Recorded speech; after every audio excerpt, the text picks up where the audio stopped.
सुप्रभात बच्चों, कैसे हैं आप सब। उम्मीद करती हूँ आप सब अच्छे होंगे। तो बच्चों, आज की कक्षा में हम पढ़ने वाले हैं अध्याय नंबर 6, जिसका शीर्षक है शब्द भंडार। हिंदी विश्व की सर्वाधिक समृद्ध भाषा है। हिंदी भाषा का शब्द भंडार विश्व की सभी भाषाओं में सबसे अधिक विशाल है। इसी बात को ध्यान में रखते हुए हम विभिन्न प्रकार के शब्दों की सूचियां दे रहे हैं। इनका ध्यानपूर्वक अध्ययन कीजिए। तो हमें यहाँ पे विभिन्न प्रकार के शब्द भंडार दिए गए हैं। तो सबसे पहला है अनेक शब्दों के लिए एक शब्द। हिंदी भाषा में अनेक शब्द होते हैं जो अकेले ही पूर्ण भाव व्यक्त कर देते हैं। भावों को व्यक्त करने के लिए अनेक शब्दों के स्थान पर एक शब्द को भी प्रयुक्त किया जा सकता है। इससे भाषा में संक्षिप्तता और सुंदरता आ जाती है। यानी कि एक पूरे वाक्य के लिए हम किसका प्रयोग करते हैं? एक शब्द का प्रयोग करते हैं। इससे क्या होता है कि भाषा में संक्षिप्तता आती है, यानी भाषा थोड़ी छोटी हो जाती है और हम एक शब्द में अपने भावों को प्रकट कर देते हैं। जैसे जिसको कोई मूल्य ना हो, यानी कि अमूल्य। जिसका मूल्य बहुत हो, बहुमूल्य। जिसका जन्म ना हो, अजन्मा। जिसका कोई अंत ना हो, अनंत। जो बिना वेतन के कार्य करे, अवैतनिक। जिसने ऋण चुका दिया हो, और ऋण। अपनी इच्छा पर आधारित, ऐच्छिक। इतिहास से संबंधित, ऐतिहासिक। धर्म से संबंधित, धार्मिक। विज्ञान से संबंधित, वैज्ञानिक।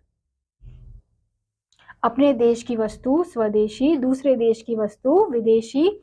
जिस पर मुकदमा किया गया हो, अभियुक्त। जिसने कोई अपराध किया हो, अपराधी। जिसे काटा ना जा सके, अकाट्य।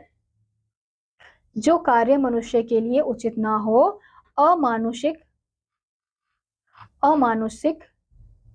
जो कोई भी कार्य ना करे, अकर्मण्य। आलोचना करने वाला व्यक्ति, आलोचक।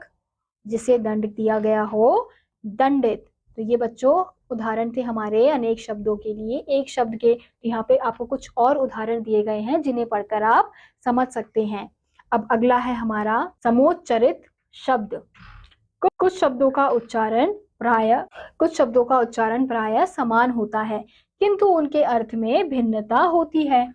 ऐसे शब्दों को समोच्चरित या अथवा समरूप भिन्नार्थक शब्द कहते हैं। यानी कि ऐसे शब्द जिन्हें हम उच्चारण करते समय हमें ऐसा लगता है कि वो समान होते हैं, लेकिन उनका जो अर्थ है वो भिन्न भिन्न होता है। यहाँ इसी प्रकार के प्रमुख शब्द दिए जा रहे हैं, इन्हें याद कीजिए।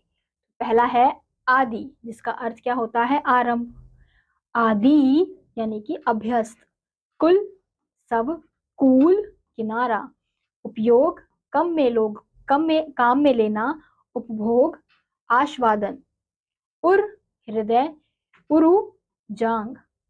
गुण, खाने की वस्तु। गुण, विशेषता। तरणी, सूर्य। तरिणी, नाव। कृमि, कीट। क्रमी, क्रम वाला।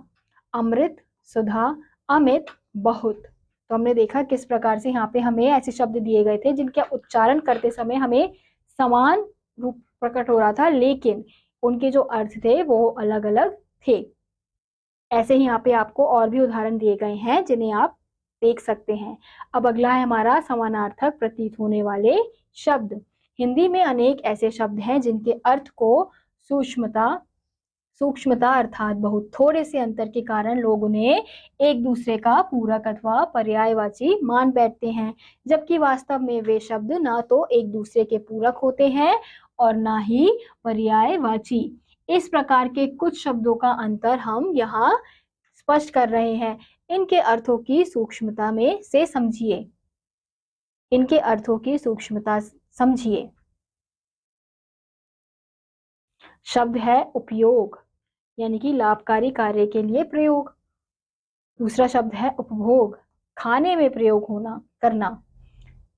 शब्द है डाह, ईर्ष्या युक्त जलन।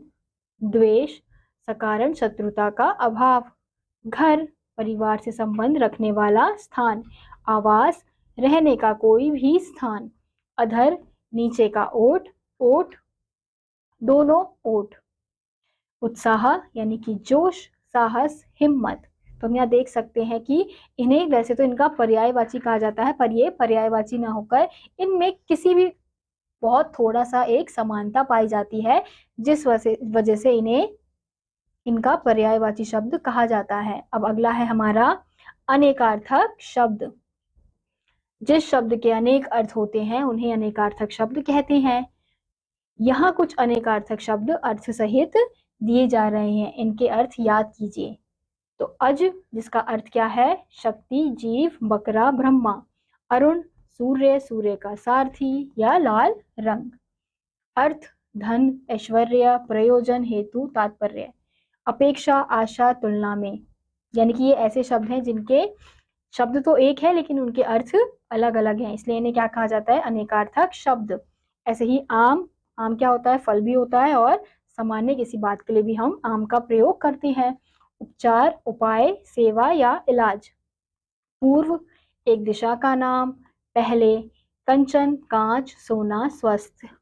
निर्मल, निरोग।